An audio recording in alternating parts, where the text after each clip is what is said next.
Jung and religion. So, as you know that we are going to discuss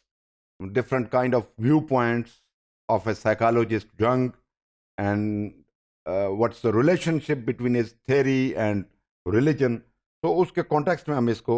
आगे जाके देखते हैं कि उसके व्यू पॉइंट क्या हैं कि रिलीजन के कॉन्टेक्स्ट में, और पर्टिकुलरली ब्रॉडर कॉन्टेक्स्ट जो है वो साइकोलॉजिकल और एनालिटिकल थेरीज ऑफ रिलीजन के हवाले से है. सो अकॉर्डिंग टू जंग, close connection with collective unconscious, यानी रिलीजन के कॉन्टेक्स्ट में अगर हम बात करें तो वो कहता है कि क्लोज कनेक्शन इसका बनता है इंसान के अनकॉन्शियस, कलेक्टिव वो जो अनकॉन्शियस है उसके हवाले से. तो religion as the archetypical system, जैसे गॉड है, डेवल का कॉन्सेप्ट है,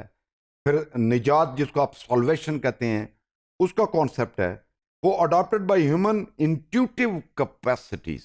तो चूंकि ये एक साइकोलॉजिकल डोमेन है तो इसके ऊपर वो कहता है कि इंसान की जो इंट्यूशन है, जिसको आप वजदान कह लें, वजदानी जो इंसान की सलाहियतें हैं, जो इंसान की कैपेसिटी है, उसके कॉन्टेक्स्ट में जो गॉड का कॉन्सेप्ट है, जो डेवल का कॉन्सेप्ट है, और फिर निजात का कॉन्सेप्ट है या रिलीजन का ओवरऑल कॉन्सेप्ट है, that is very much important. और ये जो कॉन्सेप्ट है बुनियादी तौर पे ये इंसानी जो वजदानी सलाहियतें हैं, इंट्यूटिव जो प्रैक्टिसेस हैं, जो कैपेसिटीज हैं इनबॉर्न इंसान की, उसके साथ इसका बुनियादी ताल्लुक है. तो जंग treated the religious belief as the derivative of archetype system. So, God, devil, salvation, and other religious primordial images are the part of human collective unconscious and could be conceived by means of intuition. तो ये line बड़ी important है कि according to जंग कि ये जितने भी कॉन्सेप्ट हमें खुदा के हवाले से या उसके जो डेवल के हवाले से या गॉबल्स के हवाले से या आफ्टर डेथ में जिसमें सॉल्वेशन का कॉन्सेप्ट खास तौर पे क्रिश्चियनिटी भी बहुत अहम है, ये अकॉर्डिंग टू जंग ये जितने भी सिस्टम हैं ये इंसान के इंट्यूशन जो है उसके साथ इनका बुनियादी ताल्लुक है, जिसको इंट्यूशन को बाद लोगों ने सिक्स्थ सेंस भी कहा है. इंट्यूशन की जो जो फाइव सेंसेस से अबव सिक्स सेंसेस है, आजकल इसके ऊपर बड़ी डिबेट हो रही है कि क्या इंट्यूशन जो है वो सिक्स सेंस है या नहीं है, जिसमें इमाम गजाली ने बड़ा काम किया है और उसने डिक्लेयर किया है कि जो इंट्यूशन है वो इंसान की सिक्स सेंस है. सो ये डिबेटेबल है, इसके ऊपर आज भी एक डिस्कोर्स जारी है जिसके ऊपर. सो अकॉर्डिंग टू जंग कि ये जो इंसान की बुनियादी जो जो तसव्वुर है खुदा के मुतल्लक और ये शैतान के मुतल्लक, और फिर उसके ऊपर जो निजात का कॉन्सेप्ट है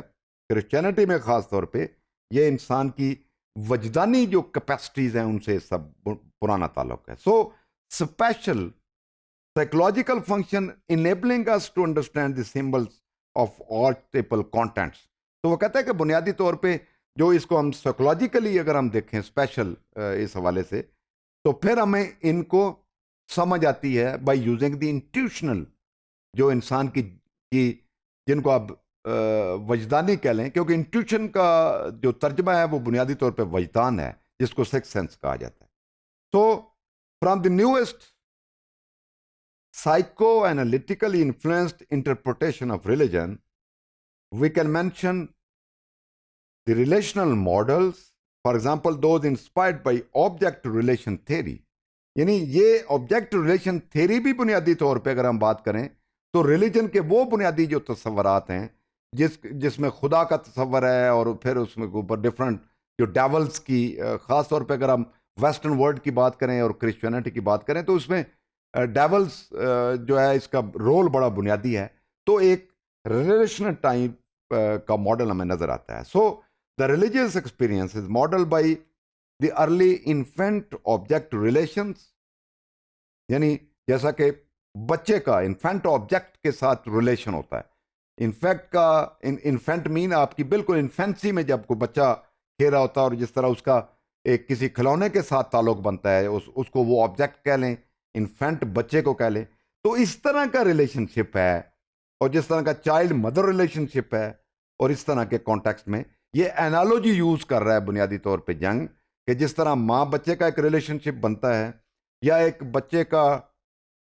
ख़ास तौर पे जो उसके खिलौने के साथ जो ऑब्जेक्ट के जिससे खेल रहा होता है उसका ताल्लुक होता है, इसी तरह खुदा के साथ भी लोगों का ताल्लुक उसी कॉन्टेक्स्ट में वो एक एनालॉजी यूज़ करते हुए इसको बताता है. सो religion experience is connected to the phenomenological approach shared by humanistic, existential and transpersonal psychology. So ये थोड़ी सी हैवी लोडेड जी सी आपको नजर आएंगी ये टर्म्स हैं. मैं इनको आई ट्राई टू सिंप्लीफाई बड़ा आसान लफ्जों में. ह्यूमनिस्टिक की जब हम बात करते हैं तो इसका मतलब है इंसानी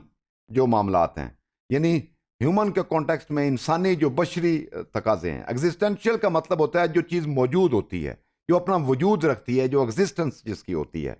और इस तरह जो पर्सनल साइकोलॉजी और ट्रांसपर्सनल से मुराद है कि बियॉन्ड पर्सनल जो कैपेसिटीज इंसान की किसी की होती हैं. तो इस हवाले से अगर हम इसकी बात करें तो बेशुमार साइकोलॉजिकल मॉडल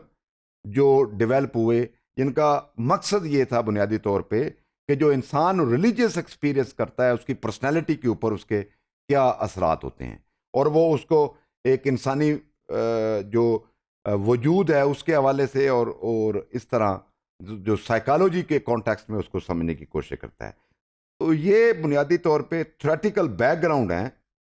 ये स्पिरिचुअलिटी को और रिलीजियसनेस को, यानी मजहब को, और फिर उसके आगे जाके हम स्पिरिचुअलिटी जिसको रूहानियत कह लें,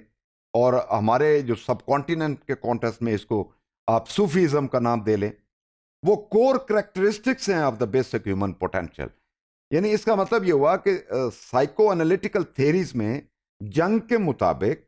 कि इंसान का जो मजहब है या इंसान की जो रूहानियत है ये बुनियादी ह्यूमन यानी इंसानी पोटेंशियल है, इंसानी ताकत है, ये बुनियादी तौर पे इंसानी सलाहियत है जो इनग्रेन की गई है, जो इनबिल्ट की गई है इंसान के अंदर. ये कोई फॉरेन चीज़ नहीं है बल्कि इनबिल्ट है इंसान के अंदर. उसकी सरश्त में ये शामिल है जिसमें ख़ास तौर पे वो रिलीजियसनेस को और स्पिरिचुअलिटी को यानी रूहानियत को और मज़हब को बुनियादी तौर पे वो इंतहाई अहम मुकाम देता है इंसानी ज़िंदगी के अंदर, और इंसानी जो साइकोलॉजिकल जो जो इन बिल्ट सरश्त में जो चीज़ शामिल है.